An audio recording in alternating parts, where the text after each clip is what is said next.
Hello everybody and welcome back to the Lobotomy Corporation. Ba-da-dum-ba-da-dum-bum-bum. Alrighty. In this episode, I believe we have just a little bit of backtracking that we need to do, and we need to do it as quickly as we can. So, because it is a new, resetted, timeline, blah blah blah blah, anybody who died in the previous run is going to be revived, and what I'm thinking is we'll just have like a really short showcase of all the days. If we encounter any new abnormalities, I'll be sure and show them off, but if we get nothing new, then I'll just catch you up when we get relatively back to where we were. I'm thinking, at the very least, I want 2 or 3 abnormalities in Netzach. And then we'll basically be where we were. So that's my goal. We're going to see how it goes. I am going to get HOD before Netzach, so we're basically going to follow the same footsteps, just maybe playing it a little bit safer, although I suppose we'll see. And if anything important happens, I'll be sure and show it to you post-haste. I'm thinking we will also show off the end of the day results. After all, you guys are probably interested in how much farming we've done, and yeah, that's basically it. Time for a montage of sorts, I suppose. But let us begin with day 1. So, as we go through the montage of what we have and have not done, I think it is a little bit important. I guess not too important, but I was thinking of a little bit of a new rule for our playthrough, and what I was thinking is, let's be honest, if we have unlimited resets, there will come a time where even with our characters permanently dying, we will just win. Eventually we'll hit that, breaking point, where no matter what we do, we're basically guaranteed the victory at that point. And, as fun as that is, I think in order to keep the original spirit of the playthrough, what I think we're going to end up doing is I think we are going to put some kind of reset limit. So, for example, the previous timeline was number 1. And now we're technically on number 2. So I'm sort of debating if number 3 will be the last one we're allowed, or maybe we'll go to like 5. I'm not super sure. Considering the actual playthrough of LobCorp, we beat it on what, the 4th attempt? On the 4th reset is when we actually defeated it, because the 3rd, I believe we didn't have everything figured out, so we just went, nah. Now, we did encounter a ton of repeat abnormalities, and we didn't really encounter any new modded abnormalities. I'm not sure why. If I had the ability to reroll, I would have rerolled and potentially found something that we haven't found before, but unfortunately, we don't have that attempt, or we don't have that ability, so, we just took what we could get. There was a couple chances where we could have gotten a modded abnormality, but I think I ended up just not going for it, or there was something obviously better that we know would have been fine for us. So, we definitely did play it a little bit safer than we did the original time, mainly because we did have a couple things that are already discovered from our first playthrough. So, overall, I think our choices aren't bad, but could they have been more bold? Yeah, probably.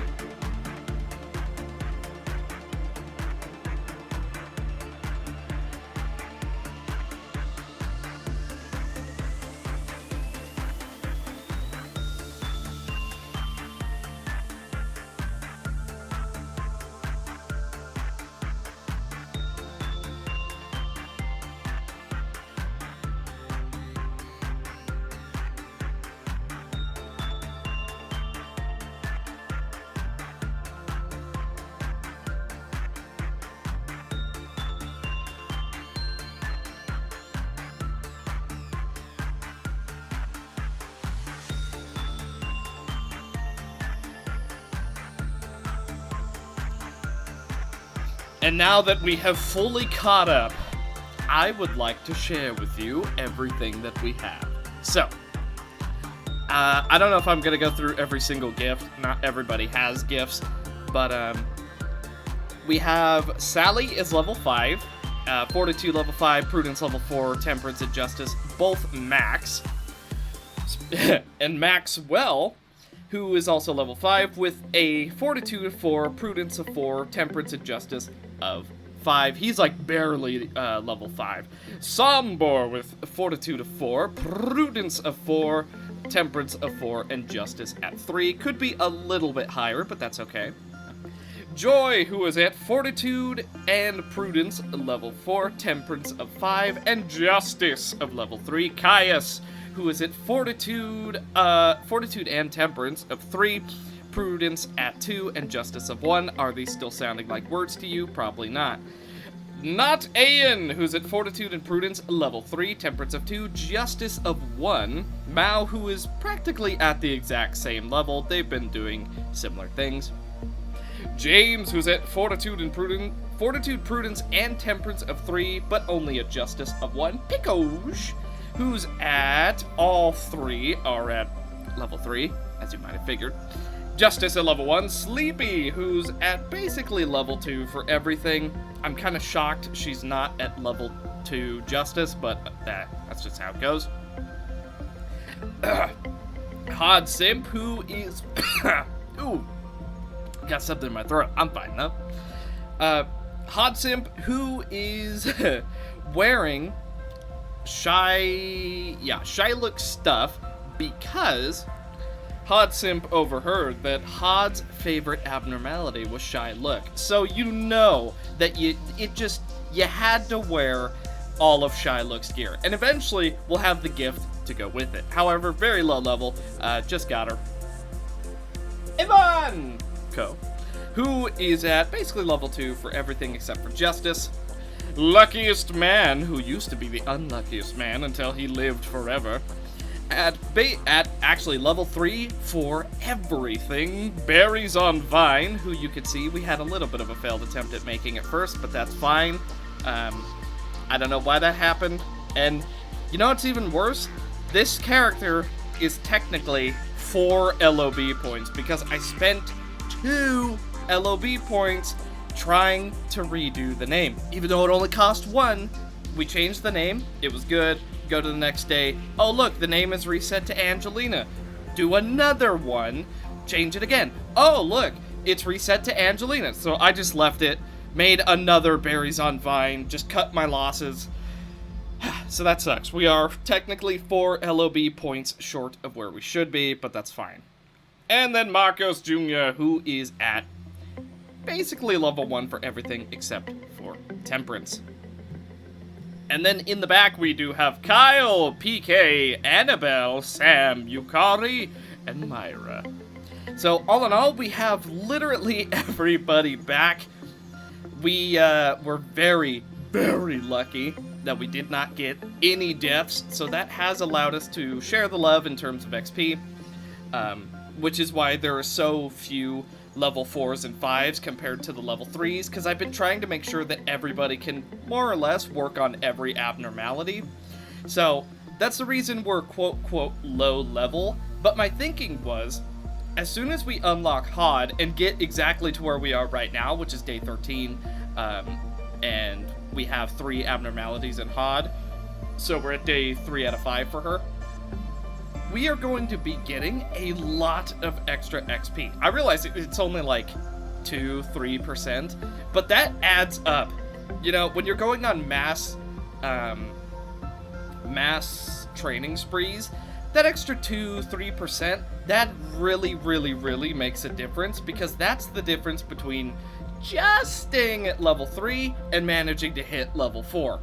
So that's the reason everybody is a little bit lower level than we would probably like, but now that we have Hod and we have everybody in a relatively good place, I think we're going to spend today, tomorrow, and the final day just hardcore farming. I would like at least 1 full department of level 5s, and I don't want a single level 1. I would ideally like them to be level 2 or 3. Anything higher than that is just a bonus.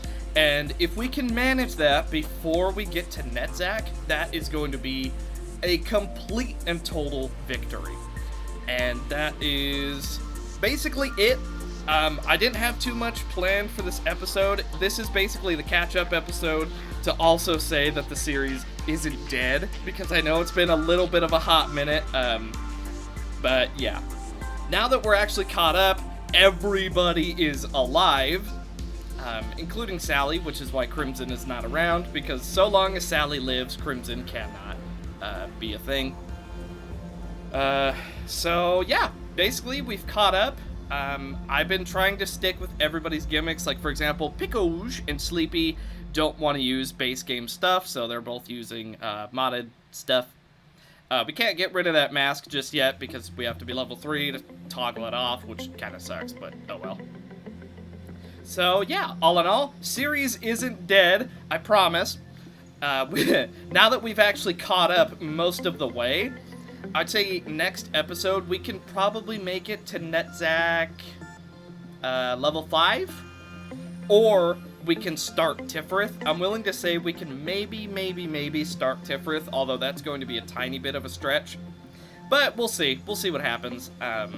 Ideally, that's the case, but Netzach level 5 is where I'm kind of shooting.